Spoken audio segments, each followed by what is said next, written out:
श्रोताओं नमस्कार। समसामयिक विषयों पर आधारित हमारे साप्ताहिक कार्यक्रम बातों बातों में के आज के अंक के साथ मैं विकल्प शुक्ला। श्रोताओं, छत्तीसगढ़ की पर्वतारोही नैना सिंह धाकड़ ने विश्व की 2 बड़ी पर्वत चोटियों पर विजय हासिल करने वाली वे भारत की पहली महिला पर्वतारोही बन गई हैं।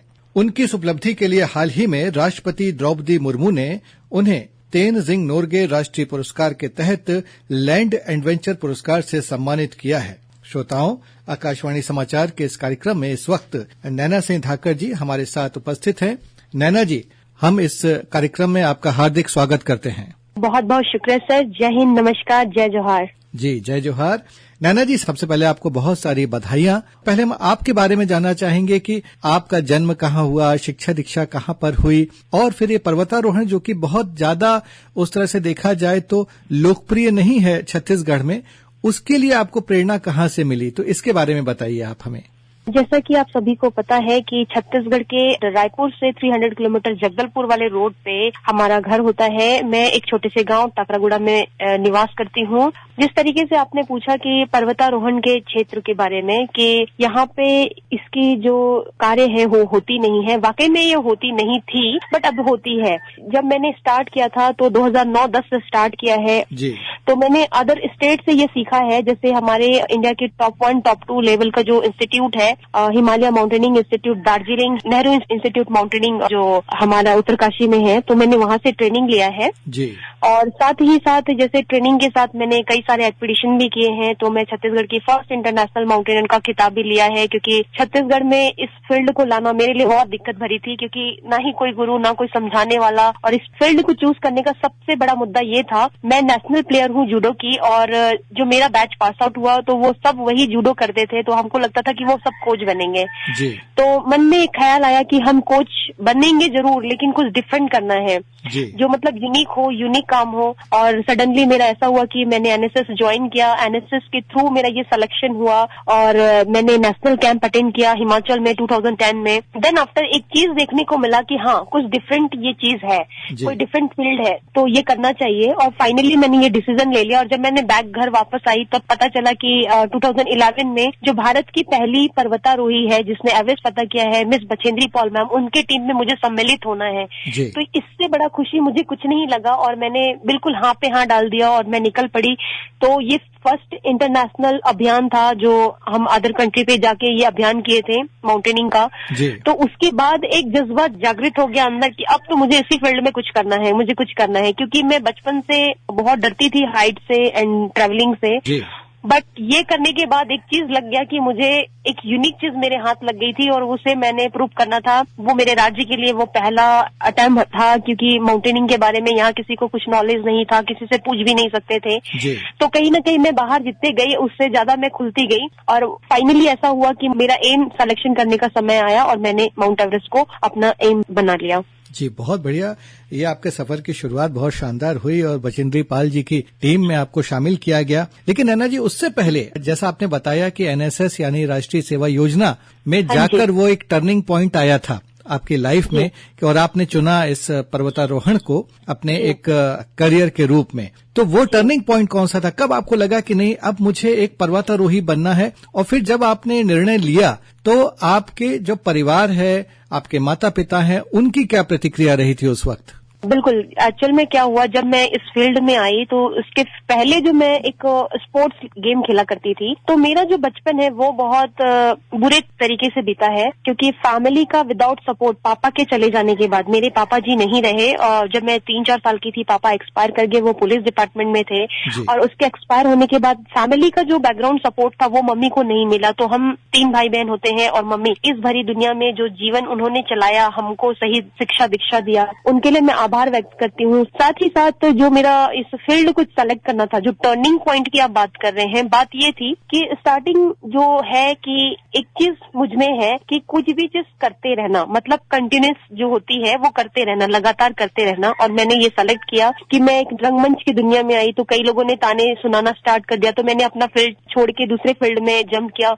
मैंने डांस परफॉर्मेंस स्टेज में किया तो उसमें भी ये सारी दिक्कतें आई। वो कहीं ना कहीं मेरे लिए मोटिवेट काम करने लगा, मुझे प्रेरित करने लगा। देन उसको भी मैंने क्विक किया, उसकी मतलब कि लोगों की जो आलोचना है, उनके जो ताने हैं, उसको भी आपने बहुत सकारात्मक और पॉजिटिव वे में लिया और वो आपके लिए एक ईंधन का काम किया उन्होंने। बिल्कुल, क्योंकि अगर वो नहीं होते तो शायद ये मुकाम मुझे हासिल नहीं होता, क्योंकि एक जज्बा था कि उनको मुंह पे मुंह जवाब देने से अच्छा कि मैं कुछ करके दूं। बस यही मेरा एक ठान लिया था कि मुझे कुछ करना है, और करने के बाद ही ये लोग ही कहेंगे कि हाँ ये हमारी बेटी है, इसे हमने सपोर्ट किया है। तो ये जो बातें थी वो मुझे सुनना था जी। तो वाकई में मैंने ये किया। उसके बाद जब हॉकी स्टिक उठाया तो हॉकी में भी ऐसा ही सेम कंडीशन आया। तो ये जो चीजें हैं वो कहीं ना कहीं मेरी मम्मी को आघात करते थे, पर मम्मी ये कहती थी बेटा लोग ऐसे कहते हैं, इन चीजों को इग्नोर करना और अपने फोकस अपने काम पे रखना। साथ में स्टडी, फिर एनएसएस के साथ मैंने क्लासेस जो ज्वाइन किया था वो जूडो के स्पोर्ट्स मैंने खेलने लगी। तो 3 टाइम मैंने नेशनल खेला जी। तो वो जो थिंकिंग मुझे करना था वो डिफरेंट था। तो एनएसएस अनूठा करना था आपको वहां पर। बिल्कुल, आप एक मिसाल हैं नैना जी, क्योंकि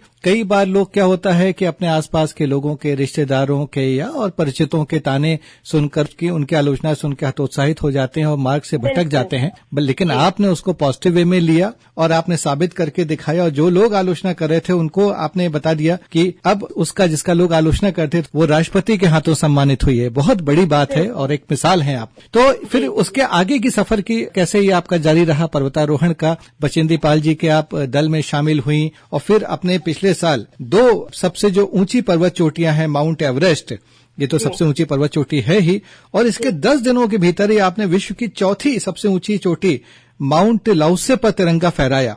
और ऐसा करने वाली आप भारत की पहली महिला पर्वतारोही बनी हैं। इसके बारे में भी हमें बताइए। टर्निंग ये था जब मैंने बचेंद्री पाल मैम से मिला, तो एक होता है ना यूनिकनेस जो आप में बहुत डिफरेंट होता है। तो मैम हमेशा कहती थी मतलब इस बच्ची में कुछ तो है, कुछ जज्बा है कुछ करने का। तो उन्होंने मेरा काफी सपोर्ट किया। टाटा स्टील के थ्रू, जो जमशेदपुर टाटा नगर में है, उसके थ्रू मैंने काफी सारे वर्क भी किया एडवेंचर में। और साथ ही साथ मैडम ने मेरे कोर्सेज के लिए फ्री लॉन्चिंग किया कि उन्होंने मुझे फाइनेंस सपोर्ट किया कि इसे एडवांस कोर्स किया जाए। बेसिक कोर्स, एडवांस कोर्स होती है माउंटेनिंग के फील्ड में आने के पहले, तो वो मैंने कोर्सेज किए। साथ ही मैंने फिर 2013 में मैडम के साथ अन्नपूर्णा नेपाल का सबमिट किया। उसके बाद एक ऐसा लक्ष्य हो गया था कि हाँ अब मैंने घर कर गया था कि मुझे यही करना है और यही करना है। तो वो चीज जो था एक जुनून में चेंज हो गया था, एक दृढ़ इच्छा बन गई थी और मैंने अपना फील्ड सेलेक्ट किया। साथ ही मैंने कई सारी चोटियां फतेह किया। और जो लास्ट की जो आपने कहा कि जो 2021 की बात है, तो काफी लंबा समय हुआ। मैं 12 साल इस फील्ड में हूँ। 12 साल में मैंने काफी सारे पहाड़ चढ़े हैं, कई सारी मुसीबतें देखी हैं, कई लोगों ने अपना गिव अप कर लिया, पर मैंने अपना फील्ड, अपना कैरियर इसी पे बनाना चाहा, क्योंकि मुझे ये मालूम था ये मेरे राज्य के लिए बहुत अच्छा फील्ड है, क्योंकि ये एक यूनिक फील्ड था और यहाँ समझाना मेरे लिए बहुत इजी हो गया। और लास्ट जो 21 की बात कर रहे हैं, मैंने वर्ल्ड की फर्स्ट हाईएस्ट माउंट एवरेस्ट, जिसकी हाइट 8,848.86 मीटर है, और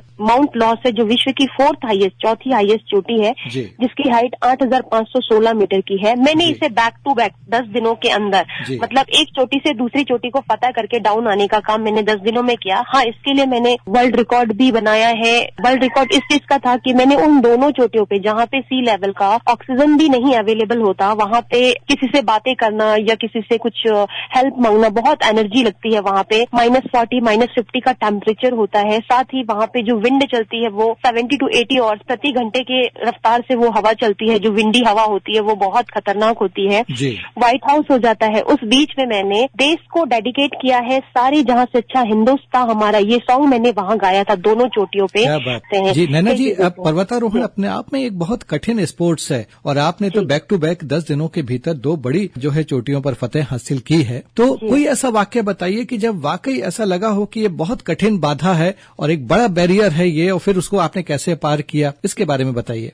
जब मैं फर्स्ट अटेम्प्ट के लिए निकली थी, फर्स्ट अटेम्प्ट जब बेस कैंप से 5 कैंप लगती है, मतलब हर 1000 मीटर पे एक कैंप लगती है, तो 5000 मीटर पे जब हम थे तो फिर 6000, 7000, 8000 ऐसे करके एक एक कैंप लगती है। 1000 मीटर के ऊपर एक कैंप लगती है।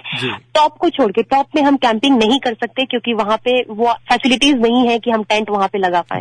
तो एकदम नुकीला आकार का होता है उस जगह पे, कभी भी मतलब एक्सीडेंट ही एक्सीडेंट है। मतलब आप 8000 मीटर के ऊपर चले जाते हैं तो 8000 मीटर इज दैट जोन कि वहाँ वहाँ पे बहुत सारी डेड बॉडीज पड़ी है, कहीं भी कोई भी एक्सीडेंट हो सकता है, वो बहुत रिस्की।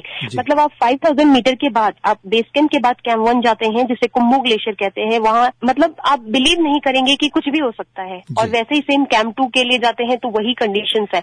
मतलब आप 5000 मीटर के ऊपर की तरफ आप मूव करते हैं तो कहीं ना कहीं एक्सीडेंट देखने को मिलती है। तो ये घटनाएं मेरे साथ भी हुई, लेकिन एक पहला जो जज्बा था कि मुझे छत्तीसगढ़ राज्य से मतलब पहला ये अधिकार मिला है कि मैं उसके लिए गई हूँ, और मुझे RMDC के थ्रू और हमारे माननीय कलेक्टर महोदय रजत बंसल सर के द्वारा जो पूर्व जो कलेक्टर रहे हैं उनके थ्रू मुझे ये सपोर्ट मिला था। उसके लिए मैं बहुत आभारी हूँ कि उन्होंने मेरे ट्रस्ट को वहाँ पे बाकायदा कायम रखा कि वो हमेशा कहते थे नैना तुम चढ़ तो लोगी ना।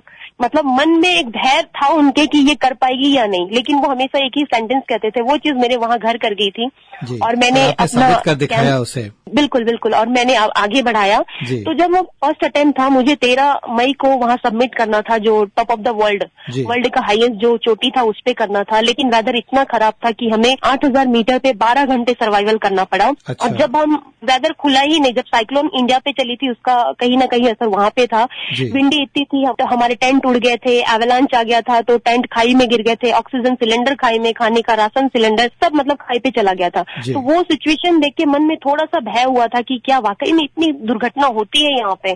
तो वो 8000 मीटर जो डेथ जोन था वहाँ पे जो मैंने वहाँ पे 12 घंटे जो सर्वाइवल किया है वो यकीनन मेरे लिए बहुत टफ था। लेकिन हाँ, जब हम बैक आए, जैसे हमको 800 मीटर और ऊपर जाना था और हम डायरेक्टली 3-4 हजार मीटर डाउन आते हैं, तो जो मेरी टीम थी वो बहुत सेफ थी। बट वहाँ पे 2 लोगों की डेथ हो गई थी, जो हमारे टीम के 2 मेंबर थे वो एक्सपायर कर गए थे। जब मैं डाउन आई तो वो उनकी डेथ हो चुकी थी। तो वो सुन के थोड़ा मन में ऐसा लगा कि वाकई में एक हाथ टूट गया है क्या, वाकई में ऐसा होता है क्या। तो वो क्वेश्चन मार्क आई थी, लेकिन दिमाग में ये चीज था कि मुझे हमारे देश का झंडा उस टॉप पे पहुंचाना है।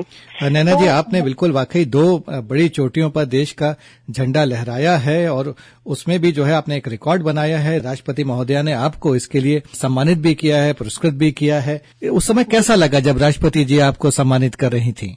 सच कहूँ, जब मैंने एवरेस्ट की चोटी को नापा था तो लोगों ने मुझे वो भी पूछा था कि आपको कैसा फील हुआ था। जो यकीनन वो आंखों से जो देखा था उसे ना ही मोबाइल पे कैप्चर किया जा सकता है, ना जुबानी तौर पे बताया जा सकता है। वो इतना मतलब स्वर्ग भरी दुनिया, मतलब माँ के चरणों के बाद वो मेरा दुनिया था।